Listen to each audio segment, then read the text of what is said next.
lot of high schools, probably in urban cities, they do what they did to us. They made us all stand up in the auditorium, all of the freshmen, and they said, look to your left, look to your right. One of these people at the end of the year, 4 years, will not be here because the graduation rate is 50%. Wow.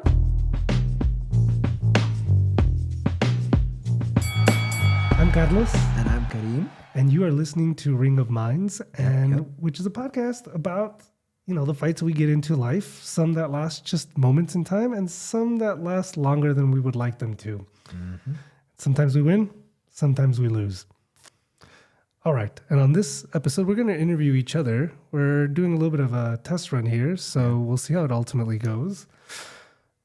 God knows how long I looked into the lens. I have no idea. Which is something you are way more used to than I am. I'd love to think so. All right, Karim. Who are you and where are you in life? All right. So my name is Karim, as I said earlier. I'm an Egyptian, born and raised. I am a professor. I'm a journalist. I'm a father. I'm a husband. A lot of layers. Yeah. How about you, Carlos? Who are you? God, who am I at this moment in time? I'm tired. I think mostly like you, we have younger children. So as a father of a young child that does not sleep, that weighs heavily and has impacted all factors of my life, mostly because you need energy for everything. But at this point in time, getting into week 2 of school, so teaching, raising a child, dealing with my beautiful wife. I think that for me is probably what's prominently on my mind. Mm-hmm. Yeah. Cool. All right, Kareem, we're still warming up here. Yep. What is your earliest memory? The earliest memory I remember was in our old house in Cairo, Egypt. I don't know why I remember that one in particular, but it was essentially my mom and dad, which was rare for us to be all together playing, and they were pushing me as I was on a bike. That's a good memory. Yeah. That's wholesome. Yep. I think mine is more traumatic. Oh, sorry. What was it? Not so deeply traumatic, but, it's funny. I think it's probably my first Christmas, the first time I fully understood that I would get gifts. Okay. And so, we lived in a small house. It was a 1-bedroom house with me and my brother, mom and dad. And so my mom and dad slept in the living room. Uh-huh. And so we didn't have a tree because there was no space for a tree. And so when I got up, I didn't, I knew I went to go look for a tree, but we didn't have one. And I knew that the gifts would be under the tree, but we didn't have one. And so I was running around and then I just started getting so sad and saying, where are my presents? I don't have anything, blah, blah, blah. And then sure enough, my parents had put the presents at the foot of our bed. Oh. But I never checked. They made life easier for you, man. They did. But, it didn't fit with all the pop culture, all of the references and stories that you've heard about. It didn't match up. And so that's one of the earliest memories I have and it was in a bunk bed. So I was on the 2nd level, brother on the 1st. I didn't even bother to wake him up. I just ran to go look for what I thought was mine. And they were in my bed. Nice. So that's one of my earliest memories, which is, it turned out okay. But I have another one that is traumatic, but I usually, the first one that pops to mind is my mom and dad pushing me on the bike at home. The other one was we were somewhat poor, I would say. So in Egypt, basically the social fabric or the social life is around mainly sporting clubs, right? So we weren't in any. So we used to go hang out there in like public gardens and stuff that are not necessarily designed for people to sit at. So we were there having our blanket or, sheet or whatever, and we had our food and I was, playing and stuff, and then it dropped in a ditch of water.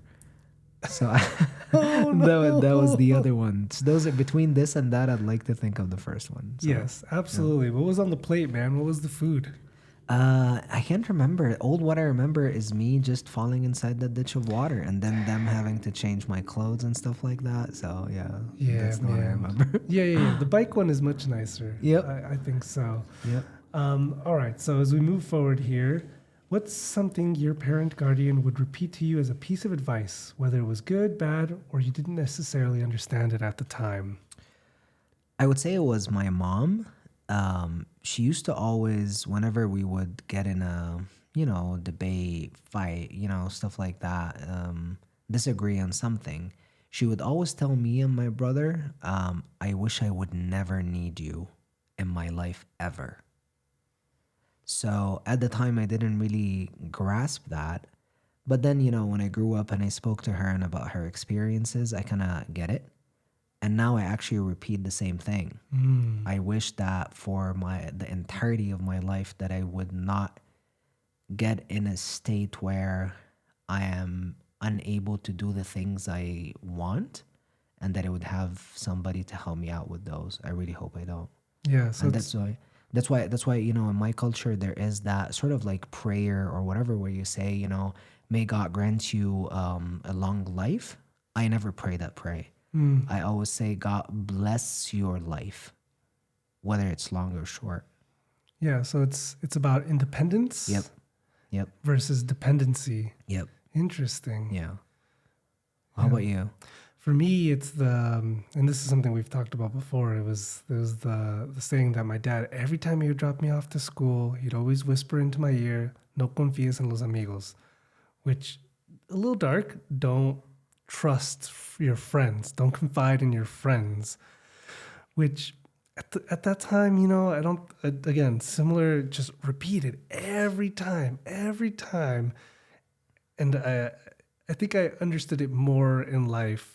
And my dad had a harder life, and so definitely a lot of bridges were burned between him and his friends, even him and his brothers, which is things I've learned over time.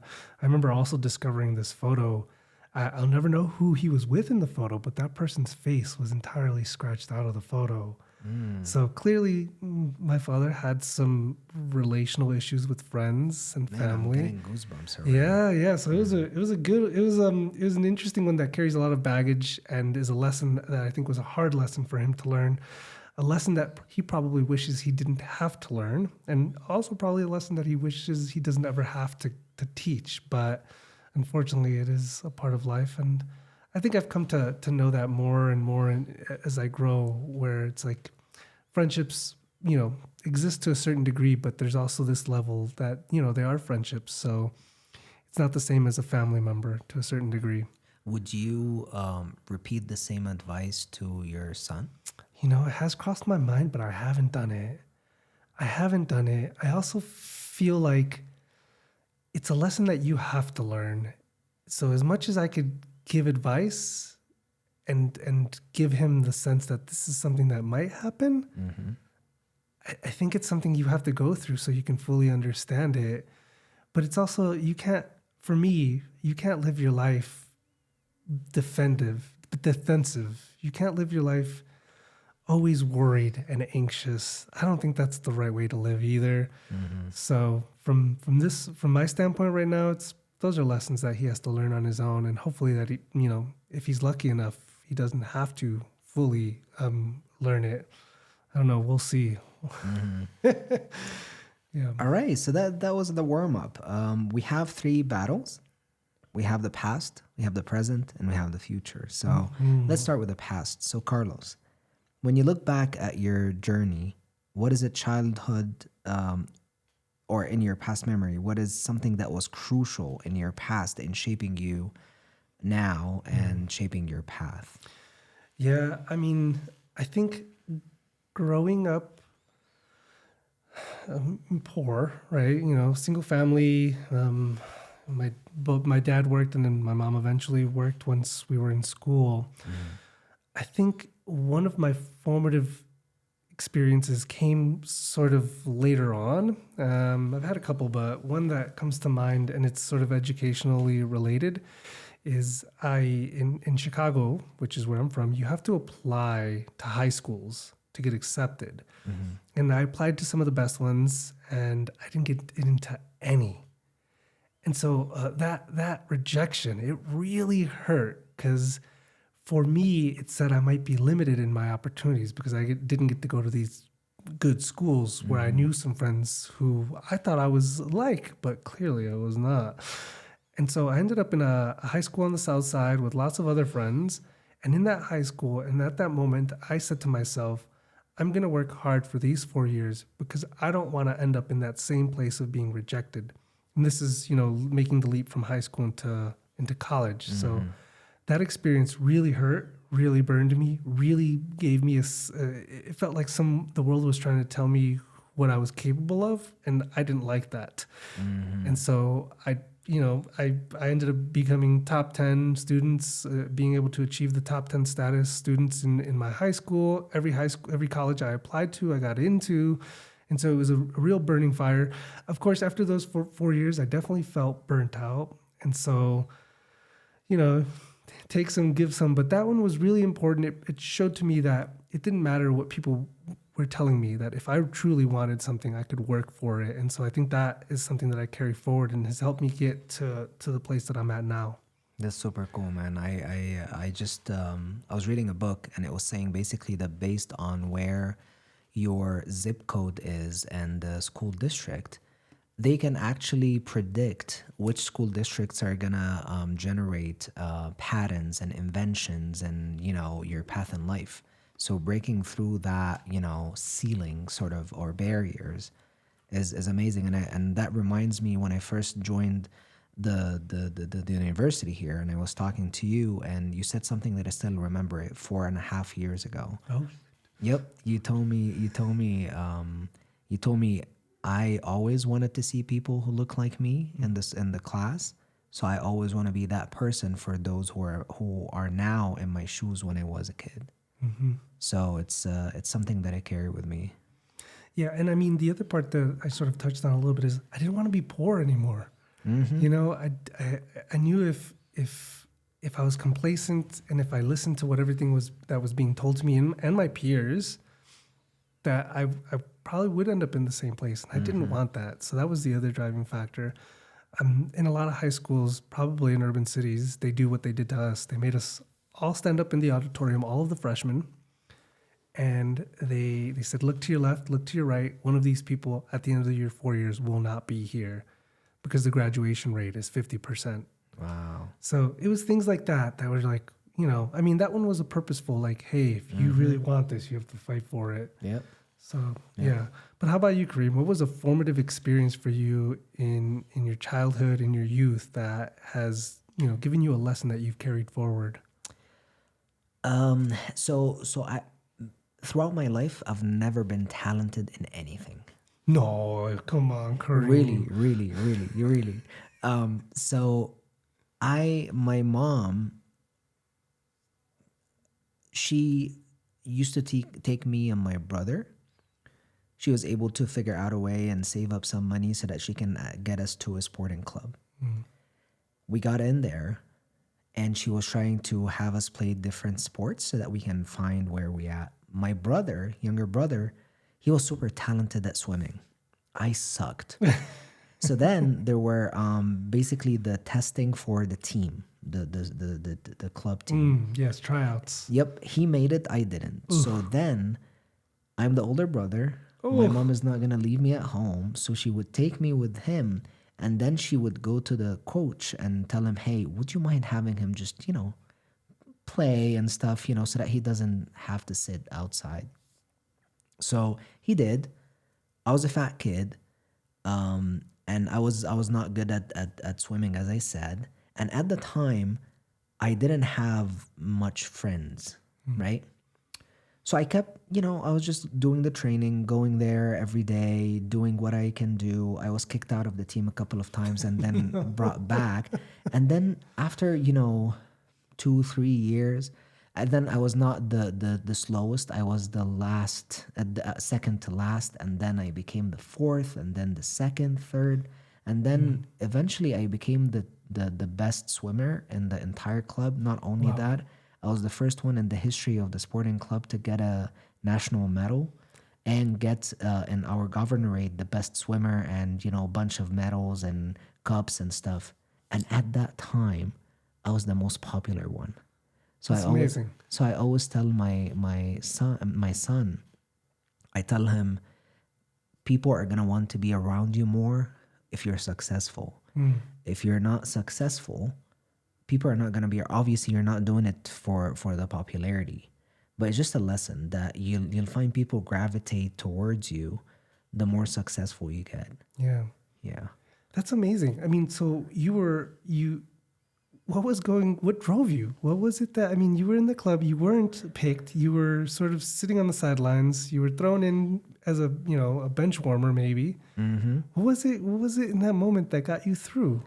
It was essentially, now that I read in a book about something called, the book Atomic Habits, and it was talking about the notion of automaticity, which basically goes to say, you don't have to be talented in something. The more you do it, you'll just get better.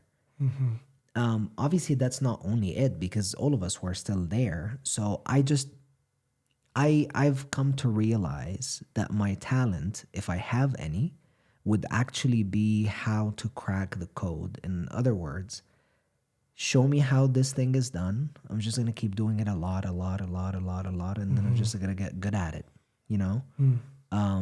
So again, it's not talent. Yeah. It just, the more you do it, the more you get better. And that's why when I had kids, I initially, and that was wrong on my side, I always expected my son, I was trying to find what is it that he is very special in, especially when it comes to sports, because I didn't want him to go through my path. I wanted to actually sort of like find the gem in the rough, so to speak, right? But I didn't find that, and I was posing pressure actually on him. And then I realized, no, just put him in the sport, that he likes or that we think is going to be good, at least, in his formative years. And then he needs just to keep doing it until he gets better at it. And that's it. This is my approach in anything that I do. Just show me how it's done. I'm just going to keep doing it a lot until I get good at it. So, yeah. I mean, yeah, so consistency, repetition, persistence, I mean, all incredible attributes. But how do you stick with it? Like, I mean, at that point, something had to be driving you and nagging you. I know you said you were a fat kid. Maybe that was a factor. Maybe your mom pressured you. Like, what was it that, like... My mom pressured my brother. He didn't like swimming. And that's why, like, even though initially he was really good at it and getting medals and stuff, he actually opened up at one point and said, because of the pressure that you were imposing on me and how I didn't like it, I just wanted to play soccer. I actually started slacking just for kicks, So I guess part of it, I remember one of my favorite coaches ever. He used to motivate me in very interesting ways. He would stop the entire team and tell me, hey, Kareem, if you do that 200-meter butterfly in that particular timing, not only I'm going to bring you a sandwich of liver. People don't eat liver here. We do in Egypt. Mexicans do. You do as well? We do love our liver. Yep. So I'm also going to get all the team an early exit, including you. So you'll finish today early. So those were the type of stuff. It was sort of a game. He made it, and it's not a surprise now as I reflect on it, given your question, that I actually got that medal under his mentorship, and his coaching. Yeah, he used to make it, the gamification of hard work did indeed pay off. Yeah, I mean, that's such an important lesson. The consistency, persistence. I feel like it's something that I didn't figure out until recently. I mean, surely it's operative. You can't get to the place that you and I have gotten without a layer of persistence and suffering. Like, that's just a part of it. You suffer a little bit to get to high places. Nothing, it's that cliche, right? Nothing worth doing is easy. But yeah, I think having learned that lesson so early on, that's truly an important one. Even from my perspective at this point, where, like I said, only in the last year or so have I really come to understand the sort of like just a little bit, just consistency. Having children, I think, definitely helps that. Yeah. And reading everything people say about kids, don't reward them for doing something, reward them for their effort. Yeah. Don't reward the outcome, reward the effort. And I think ultimately that's sort of what you're saying, but not an easy lesson to learn. Yeah, absolutely. So you mentioned trauma in childhood in the past. So I guess, is there one thing or more in your childhood, if any, that you would, if you have the chance, you would change? God, what would I change in my childhood?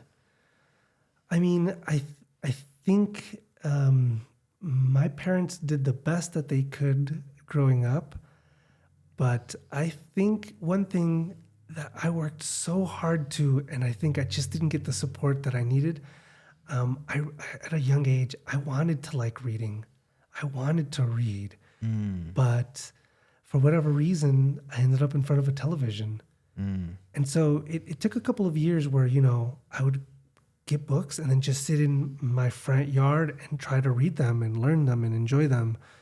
But I think the pull and draw of television was huge in my life.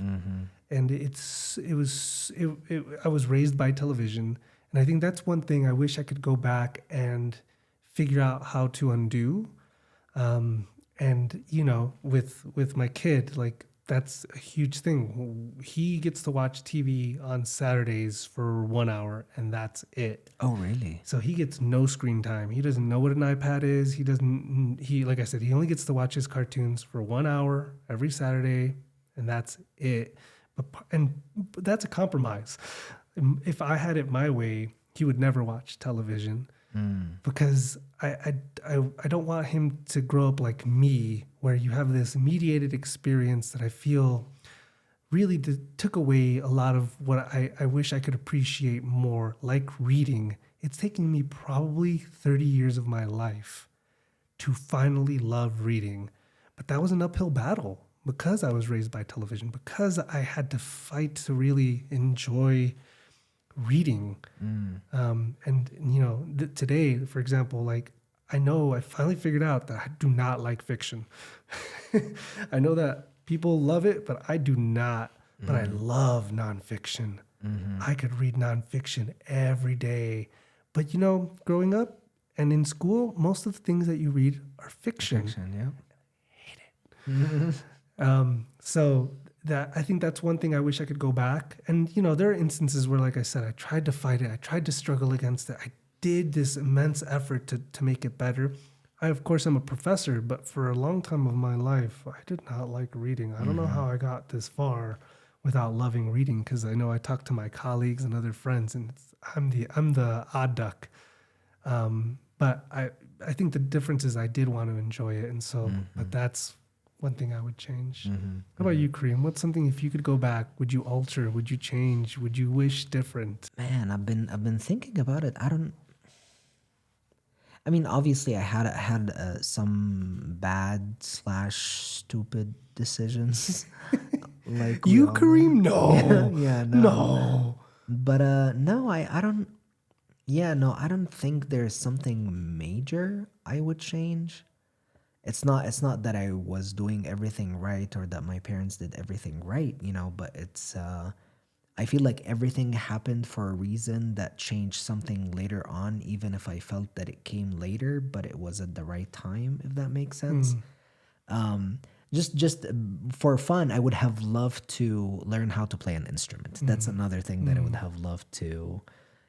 I played sports, I did acting, I did theater, I did stuff like that. But music in particular is one thing. And I guess the reason that is so is because it's harder for just consistency to get you at it. I mean, obviously you can be a good musician with consistency, but when you're starting very late in life, it's a bit harder. So I guess maybe that is something that I would love to have had. What's your instrument? What would have been your instrument?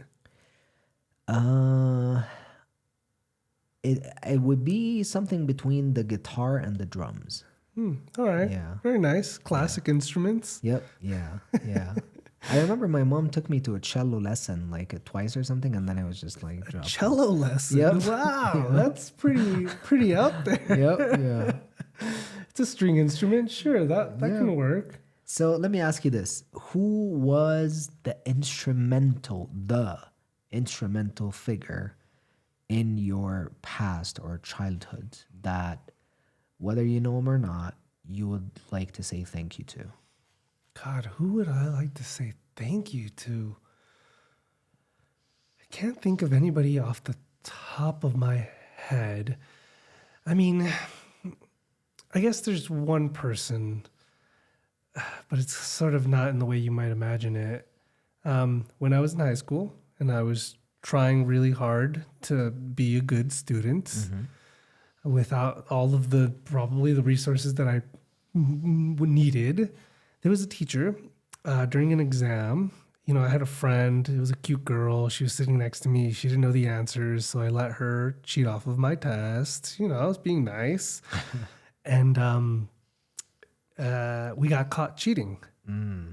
But at that point in time, that was my first year in high school. I wasn't in the IB program. Eventually, I got into the IB, the International Baccalaureate program, because again, I was striving to get into these good programs, but I was not in the program my first year. And so when I told the teacher that no, I wasn't cheating, she was cheating off of my test, she didn't believe me. And so on my grades, you know, I had straight A's except for that class. And when I went to tell her like what happened, she was like, "Oh, you cheated." And so, you know, that really marked me. And again, in this moment to try to not be get that feeling of rejection that I was really marked by. But that just made me more angry. It made me more angry. And again, that whole idea of the fight, the fire, the anger of being judged so based on this, on my position, again, being judged by who I am or what I am not. So I would say thank you to that teacher because, you know, that really was a big encouragement to continue to prove that person wrong. And, you know, a couple of years later, when I was in the IB program and I was in advanced placement classes, AP classes, I went back and I was like, look at my report card. And, I don't know, I can't remember what I said. If it was like, I hope you can think back to that moment, but I never cheated. And I'm just as smart as whoever it was that was cheating off of me. Love it. But yeah, that was probably who I would say thank you to because, it's the whole Michael Jordan thing. I don't know if you've seen the Michael Jordan documentary where it's like, it was something like, he said something to me and I took that personally. And as a result of that, I kicked their ass. So that it was equivalent to that, is feeling immensely judged and needing to prove them wrong. Okay. Yeah. I love that, man. How about you? Hopefully yours is more sincere and less vindictive. No, mine is definitely my mom without even flinching, She's the GOAT. She came from a poor family. She had it rough. And she had me when she was 32. And we were still, we were somewhat poor, I would say, but she had it in there. She basically decided that she was successful in her career. She was working in the hotel industry. She traveled, lived in Germany for a while, working there. She came back, worked, as a tour guide. She did it all. And then after I was born, and then my brother was born a year later, she basically dropped everything and she said, those are my goals, those two kids right there. So what she did, as I said earlier, she saved up some money so that she can get us into a sporting club. What that did, one, it got us out of the area that we were usually at, which was a pretty poor area, so to speak. So she got us into another society. And then she decided to go to an international private school, work there so that she can get a discount, so that she can get us with the rich kids. So we went there. So that put us in another layer of society that we weren't necessarily seeing in our immediate surroundings. So growing up, we were, seeing a lot of different things, but she was always thinking, whether intentionally or unintentionally, of social mobility. Yeah. She did that through education. She did that through sports. She, after God, she's the reason where I'm at here. Yeah, I mean, that's really good. Where do you think she got that? What was it that drove her? I don't know if it was like, thinking and planning about it, or it was God showing her the path, throwing ideas into her mind, but she was always thinking of that, and she was very smart about it. You know what I mean? Like, I asked her not so long ago. We were talking, and she mentioned something that happened that just hurt me, but that reinforces the thank you that I would like to say to her. She said that when we were kids, because she was doing everything she can for us, that at one point she had us, she would go to she would go to faraway places that would sell good looking clothes without them being expensive, so that we can be on par with others. But she would totally forget about herself. So at one point, somebody told her, somebody who loves her, actually, it's not like, being mean, but it was a comment that just stuck to my mind. The person told her, "You look like their nanny, step up." So that goes to show how she literally just put everything in us. And even though I would say thank you to her, I wouldn't recommend that somebody forgets about themselves for others, even if they are their kids, if that makes sense. Yeah. Yeah. Or maybe it's a different time. Maybe I see like that approach doesn't is not pertinent to the time we live in, I guess. Yeah, I mean, that's a pretty high level of sacrifice for others. Absolutely. Yeah, although, as parents, we're probably pretty close to that sometimes. You always want something better for your kids. So, I mean, No, absolutely, but I don't think, and maybe it's the heart of the mother, I guess, but I wouldn't even think about,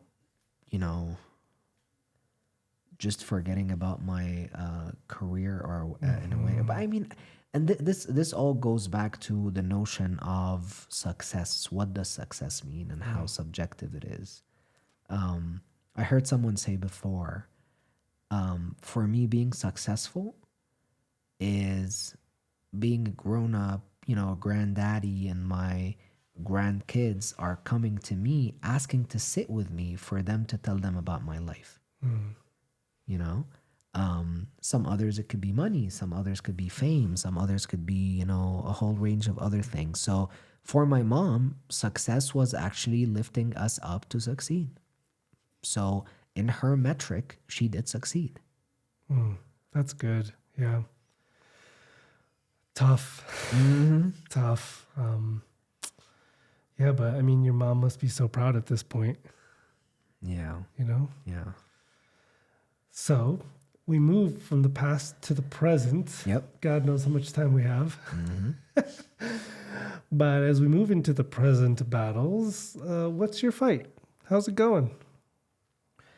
It's going good. Really good. Thank God. I'm blessed. I think now my main fight is giving a good life to my family. Things that perhaps I learned late in life, I want to, at least shed light on that for them. Life in general in our times, I think, is a bit different from our parents, especially on the financial end. And I know we've had that conversation before. Oh, yeah. So, yes, our parents definitely hustled. I think we need to triple hustle. Yeah. And that hustle mentality not everybody has, not everybody's used to. It's not comfortable. It's not easy. So this is my fight. You know, I have that fire in me that, you know, if somebody did it, I can do it. You know what I mean? Obviously, I get to pick and choose what exactly I want to be doing, but that is the fight I'm having. Basically, to continue to ascend, continue to achieve the dreams I have, and big part of those dreams are my family, my wife, and my kids, and giving them a good life. That is the thing that I'm fighting for. Yeah. You know. That's an important fight. Yep, it gives you a sense of purpose, you know? Not that just doing your own thing does not give you a sense of purpose. It does as well. But it just gives everything meaning when life is rough and, you know, you go back and you're feeling like, you know, life is beating you down. I just look at them and I got, you know, I've never thought that hugging a child energizes you as much and gives you comfort as much as it gives to the kids. I've never thought about that, you know? Yeah, I think that's so true. I thought that this is something that gives them a sense of safety and security, but I actually found that it's doing the exact same thing for the parent. Yeah. And that's a blessing that, you know, that I don't take for granted. Yeah. Yeah. You're right. I mean, there's a lot of difficult moments when it comes to having kids, but the moments that are sweet, man, are they sweet, and they are so unique. I mean, and I also have a kid who, unfortunately, did not care for me for a long time. But as soon as they recognized that I existed, those moments were wonderful. Absolutely. Yeah. How about you? What is your fight? Oh man, there's a lot of fights, and I think you bring up a good one. I definitely share, like, I want my son's future to be so different than mine. And you know, the typical thing, you don't want your kids to suffer. You want everybody has to suffer to a certain degree because that's life. But I think for me, the most, you know, we're just finishing starting out the new year, 2024. And I think for me, the battle is internal. The battle is constantly, who do I want to be? You know, what do I want my days to look like, my life to be like? How do I want to feel? And I think as we were talking about, I think some of those are not being stressed, being healthy, reading a book, enjoying not sitting in front of a screen every day. I think I'm trying to get to a place where I'm not only happy but happier, and I think that's an ongoing struggle always. But you know, it's like who do I want to be, and I think I'm still figuring that out. How do I want to treat other people? How do I want to be treated? I think that's sort of where I'm at right now, is like figuring out myself, and every day is a little bit better. Every year is a little bit better. And I think in one of the books I was reading, I can't remember if it was the Anthony Bourdain one or another one, but maybe it was Anthony Bourdain. He'd gotten this piece of advice that I read in my current read, that it was something along the lines of, you know, every day try to be a little bit better, try to do something a little bit better. And I think that's sort of where I'm at, is every day try to do something a little bit better, make it a little bit better. So I think that connects really nicely to sort of the persistence, consistency, greatness. How do you get there? It's a long road. It's a long road. There's a lot of pitfalls, but I think that's sort of where I'm at, is how do you every day just do something a little bit better? So that's sort of where I'm at. I love that. Yeah, I love that. stuck out to me. And again, I don't know if it was Anthony Bourdain, but I was reading the Anthony Bourdain, and before that, what was the other book? Oh, you know what? It was actually a news article about I can't remember what it was about, but it was from a news article, and it was a person who was he a fisherman or something? Oh, I'll have to get back to you on that. Uh, We'll put it in the comments if this one ever makes it. But yeah, I'll have to look it up. But it was a good piece of advice, and I was like telling my wife about it. I was like, look, this. I was like, this is such a good piece of advice, and I think before the new year, that's been my philosophy is every day try to be a little bit better, try to do something a little bit better. You know, that's that connects to the book that I've been reading lately, Atomic Habits by James Clear, and it basically says that you need to every day try to just consistency until you make it, and then they highlight a ton of stories and anecdotes about people who weren't talented, didn't seem talented, didn't, people that you wouldn't draft, people that you wouldn't, pick to be on your team, but then they became goats. You know what I mean? Yeah. So, yeah. I mean, I still think about your journey. That was such a cool one where you started off as a bench warmer, according to the coach, a reluctant choice. Yeah. And then you got to the top. I mean, what an incredible journey for you, for those around you, for your mom. I mean, I mean, she must have been just like, I knew it. Yeah. And the I'm really like, if I would go back, and that connects to the question you asked earlier, if there's something you would change, I wouldn't have changed this for an easy stardom, so to speak. You know what I mean? Like being the one that, walks into the door and then, oh, he's our A swimmer. You know what I mean? And no, I feel there is a level of modesty that is inherent to ascending from the very bottom to the top in whatever you're doing, that is just unbeatable. Yeah. I think for time, we'll maybe move into the future. Yep. How about that? I actually like this one. What do you want to be, and how do you want to be remembered?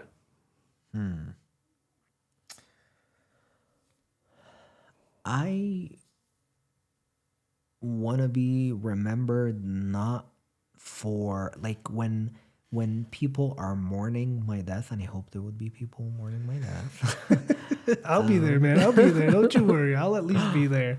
I don't want to be remembered for career related stuff at all. This doesn't count. You know what I mean? I don't want to be remembered as, a hardworking whatever, or a visionary whatever. I don't want. Some people like it. I don't.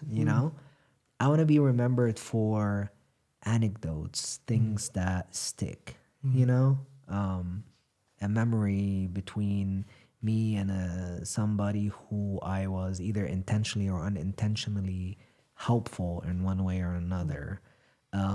Maybe something I may have said in the classroom or something like that, and somebody dwells back and says, oh, I had that professor from Egypt when he said this, and this was actually crucial in who I became, or something like that. This is what I want to be remembered for. And obviously from my closer circle, like my kids and stuff, I want to be remembered as somebody who didn't hold back any love. I want to be remembered as somebody who was just very explicit about my love for my children, for my family, for my loved ones, and that I didn't hold back. That's good. Yeah, I mean, to be free. To be free from, to be free to be you, to be expressive. I think that's a good one. So who do I want to be related to that? I just want to be a good person, Yeah, good person, not a good. I want to obviously be a good practitioner or good whatever, But for me, the harder battle is to be a good person, and the harder battle is to be a good, successful person and still hold on to your values and stay, true to who you are and who you want to be. How about you? How do you want to be remembered? Oh God.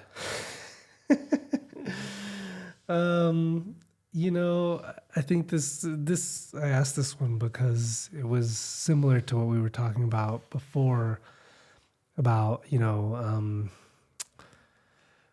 what are you struggling with? What's the fight? And I think part of that is like, how do I want to be remembered? is I really want, I don't even know if I even fully understand what it means, but like, I want balance.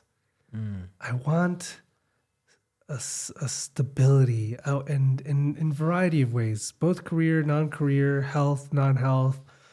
I want to be, you know, being able to throw off all of these forces that knock you from one side to the other, whether that's people, whether that's vices, whether that's, my, kid waking me up in the middle of the night at 3 a.m. and lacking sleep. It's like, despite all of those challenges, I want to be able to, yeah, and just balanced. And I think part of that is being a good person, making good decisions, being thoughtful, not being rushed, not being anxious, being comfortable, being confident. I think, again, I don't know if I fully understand it, but that's what I want to be remembered for is like, Carlos figured it out. He was able to unlock it, and he was never screaming, he was never arguing, he was never fighting, he was never worried. That's sort of what I want to be remembered for, and I want to give something that people can aspire to. And I think we've talked about this in one way or another in the past, where it's like for our children, we want to give them a roadmap. They don't necessarily have to follow it, but we want to provide them something that they can say, he did it right. And I know probably one of the memories as we've talked about is like, if you're having these balanced, healthy behaviors, your children will see them. Like running.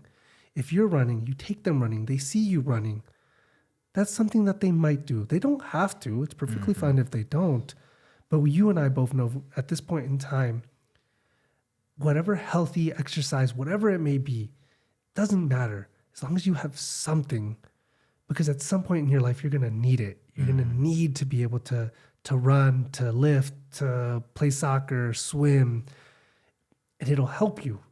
We know that much. And so I feel like, providing that as a memory, that is a resource, that would be something that I would like to be remembered for. I like that. It also makes me think of something. I was just thinking about it as you were speaking, that I really want to break through the cycle. In other words, I don't want to get stuck in that circle until I die. Yes. I want to be able to step out of it comfortably and be able to enjoy life and enjoy the work.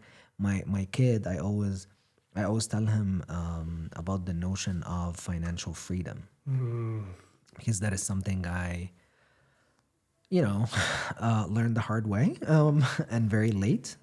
So he was telling me the other day, what would you do if you become the richest person on earth? And I told him, man, I don't want to be the richest person on earth. That's not on my list of goals. He told me, richest person on the stock market. I told him I don't want to be the richest person in the stock market either. But I told him I'm gonna continue to work and do the things I like. So he told me, wait a second. So you're gonna be financially free and still work? I told him, yes, I'm not gonna be working as much as I'm working now, but I'm gonna be doing the things I love. I'm gonna be teaching. I'm gonna be doing creative work. I'm gonna be doing my work as a journalist. I love those roles, and I don't want to stop them. I just want to minimize the number of long hours that I have to work per week in order to make ends meet. Yeah. So I want to break through that cycle. Oh, that's such a good one. I mean, super relatable. I think in the last year or so, I've really come to see the systemic ways in which, by and large, we're all really stuck. Yeah. And how do you get unstuck? How do you fend off these forces that are constantly trying to control you, to get you, and this is maybe my own conspiracy theory mind, and not so much, right? Like the food that we eat, the food that we eat, the easiest food that you can get is so processed, hits that dopamine factor, gives you that sense of enjoyment. And I think that when I talked about balance, that's sort of what it is. It's like not rushing to these spike moments of euphoria, which is what you get when you eat certain foods, which is get when you do certain things, but like learning to enjoy the in between, learning to enjoy things for what they are and not always wanting that extraordinary moment. That's a microcosm of this bigger struggle that, for wealth, for financial freedom is so hard. Yeah. I think, what is the statistic?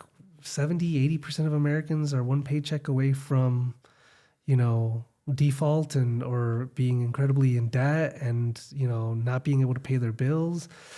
And so that number is probably a little higher, maybe a little lower. I don't know, but it's higher than it should be. And it's harder than we would like it to figure it out. But yeah, that cycle. And you never know. Maybe the breaking the cycle could start from us. Hey, this is Carlos. Hey, this is Karim. If you like what you heard Or saw, follow us on all the platforms. and let us know what you think. Ciao.